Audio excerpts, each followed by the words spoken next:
Ryan. Maybe a couple of people are anticipating this question. I've just say Easthouses, and if I look at page 193, parks and green space improvements, there's an ongoing issue there in Easthouses where they had a community fund raised and it's been used to trigger in extra planning contributions for Easthouses Park.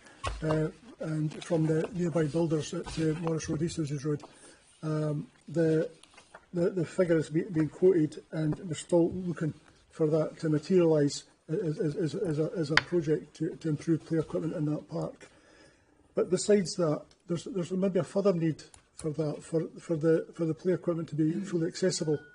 When we planned Easthouses primary school, we planned the walkway around the park to be a daily mile, because at the time that was a big question, you know. So we've got a lovely surface around the edge of Easthouses Park, so inside the park. So if you come out of school as an ASN pupil, you can do your daily mile, you know, by whatever means you want, foot, bicycle, scooter, whatever, but right around the edge of the park on a nice level surface. And Easthouses Park is a level park, it is a flat park, you know, so it doesn't have to slope, so it is accessible.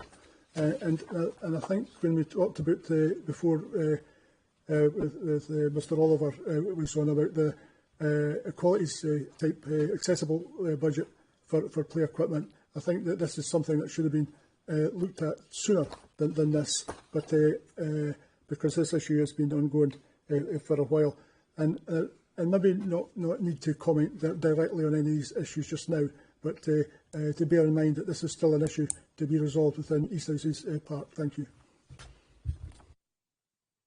Thanks, Chair. Thanks, Councillor Pottinger. Yes, in terms of the pavilion, I know from your inquiries last week I still have to come back to you on that particular point.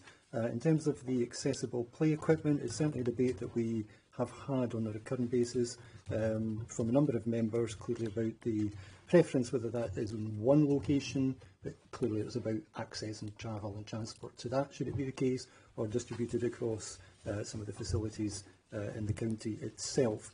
Again, I'll take that away because some of that's dependent on the funding. You've referenced that, some different arrangements for funding and match funding and other sources as well, and that really contributes to some of the decision making in that respect. But as it relates to Easthouses, I'll need to come back to you about the options for that particular location.